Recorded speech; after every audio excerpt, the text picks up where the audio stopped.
Do not touch that. My role on a film is to balance the music and the effects. And in general terms, sound can give so much to a scene. I could film you against a white wall, and depending on the sound that I add to that scene, I could put you in a completely different place. I could put you on a different planet, in a different country, or a different time of day. And on something like Harry Potter, of course, there's a whole world to be created. The process usually begins with reading the book. There are invariably always descriptions of sound, of how things sound in JK's books. Given that everything starts from that point, it makes sense that sound should also. You have to read the books, and we examine those in detail at times. But the books and the films are not the same thing. There are kind of several layers of it. There are the kind of the reality sounds, like doors opening and closing, trains, cars. And then you move on to the stuff that, well, we don't know what it sounds like because it doesn't exist, like what happens when someone waves a wand, or what happens when a Patronus appears. So there's always a need to have a kind of two-tiered sound effects collection. So you've got this sort of quirky collection of weird things that don't work properly, or they're a bit squeaky, or they make very peculiar noises. And then there's this sort of other world, which is the Muggle world,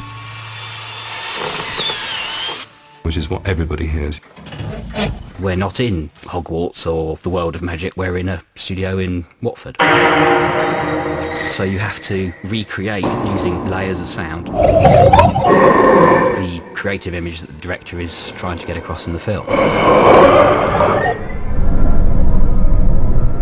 We didn't want to rely on conventional ways of telling a story that is told with the sound. We weren't interested in swooshes and whooshes unless the physics of the moving object actually demanded that be there. So the trick was, how do you make it sound magical but not sound like anything they've necessarily heard before? A lot of sound checks, they'll have a lot of kind of synthesized sounds and a lot of artificial, just purely artificial sounds made by a computer. But we tend to stick a lot more to organic sounds. It's about rooting what you do in some sort of reality, so there's an element of truth to it somewhere. In a film like Harry Potter, you need to make the viewer believe that what they're seeing could actually exist. The first film, the Quidditch match, they didn't really want to use jet whooshes or anything like that, anything that was mechanical. We have to try and find something else that gives a feeling of movement and power. So we got a load of cat litter, and we set some microphones up and then just whooshed our hands up and down it, and so you get kind of sounds. There's the apparating. That's just utter chaos. Pig sounds. We had deers. Because the visual is doing such a violent shift, you have to make something that is going to shock people as much as that. And so the philosophy that we all try and maintain is recording your own sounds as much as you possibly can. 95% of what we source is recorded for the film, so as individual, you won't hear it in any other film. And that's something that we've all embraced. We've all gone out and bought bits of recording kit so that we can get whatever we can, whenever we can, wherever we can.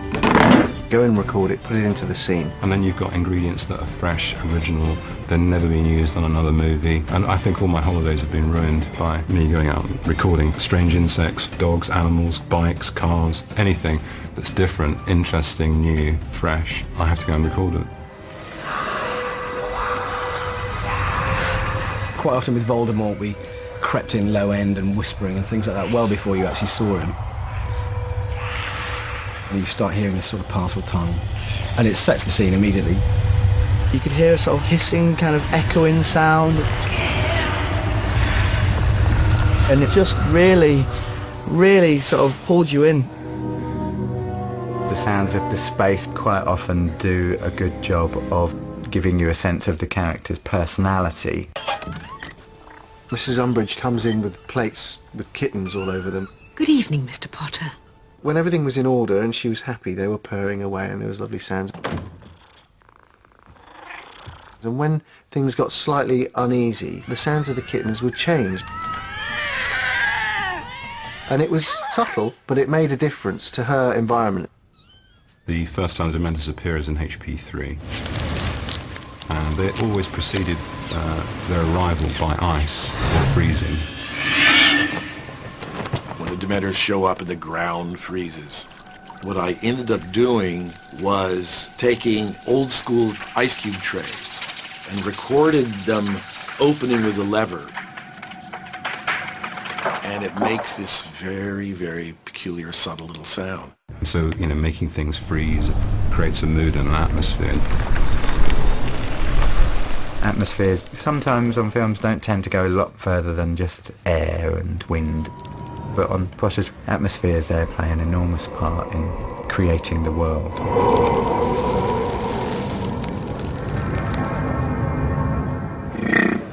That's too... Cats are not that funny. That is good. Donkey is good. I think in Harry Potter sound is as important as music. And action!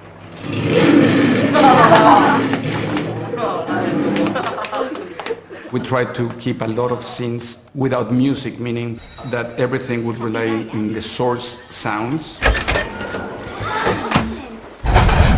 It was about how we would create the tension just through sound. And when the night bus turns up, the music was not dominating at that point, so you get a chance to sort of add little quirks to the sound.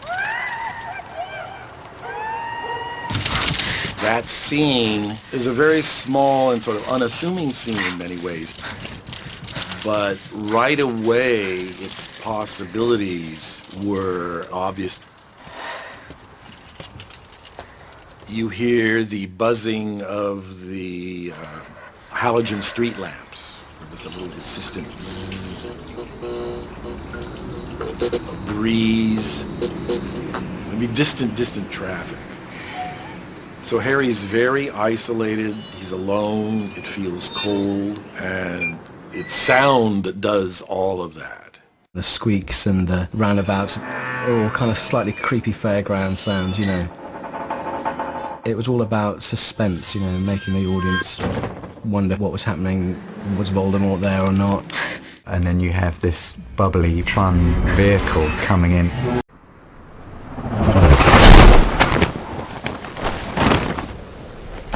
Foley is a part of the sound process where we go into a studio and we re-record everything that you hear.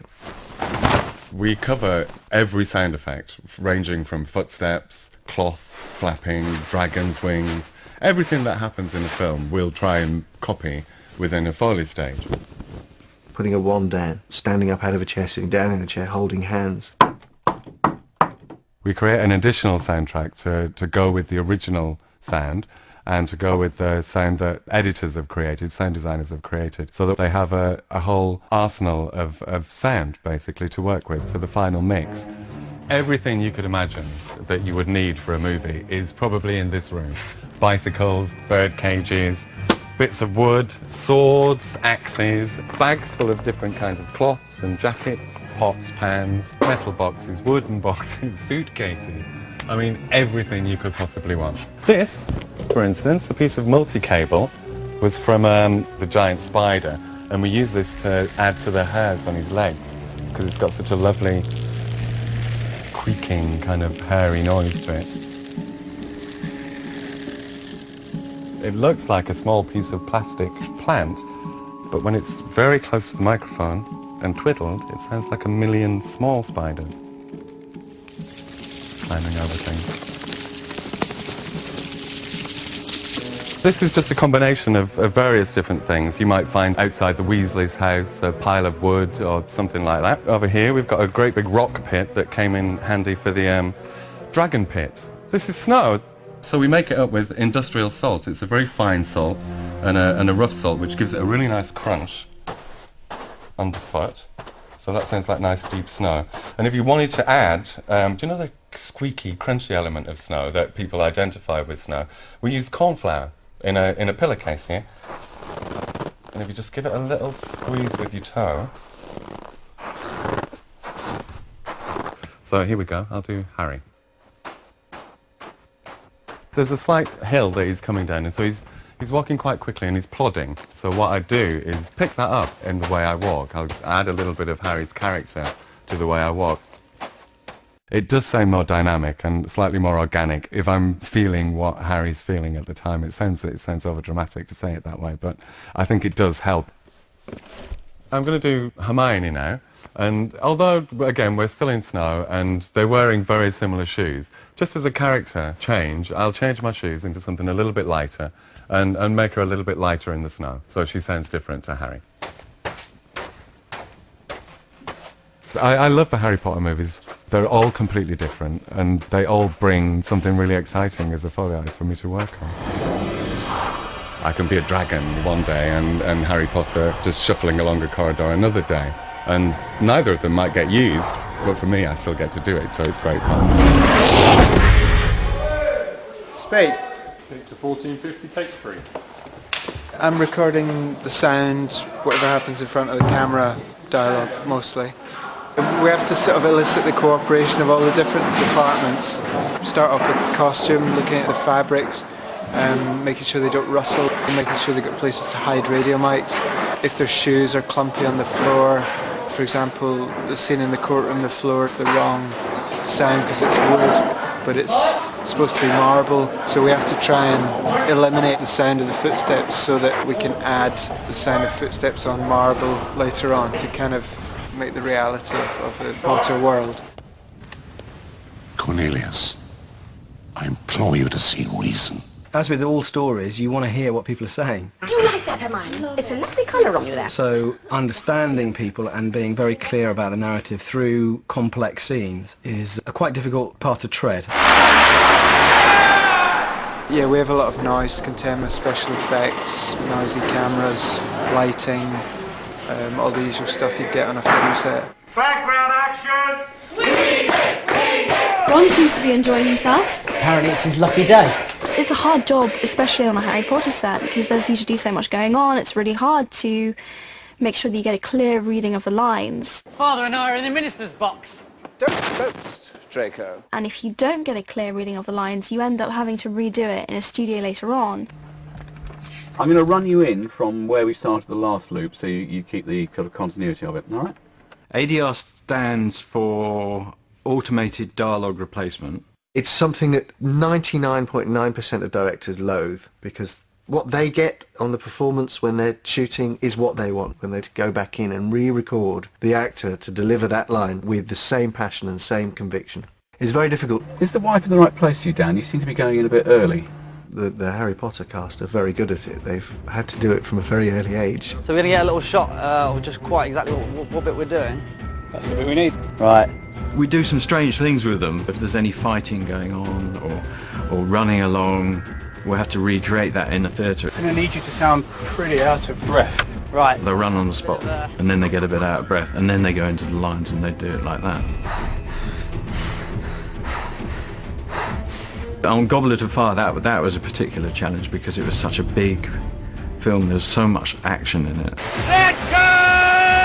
You know, there's wind machines, there's huge crowds of people, and keeping them all quiet the whole time while actors are doing sort of delicate dialogue scenes is pretty difficult.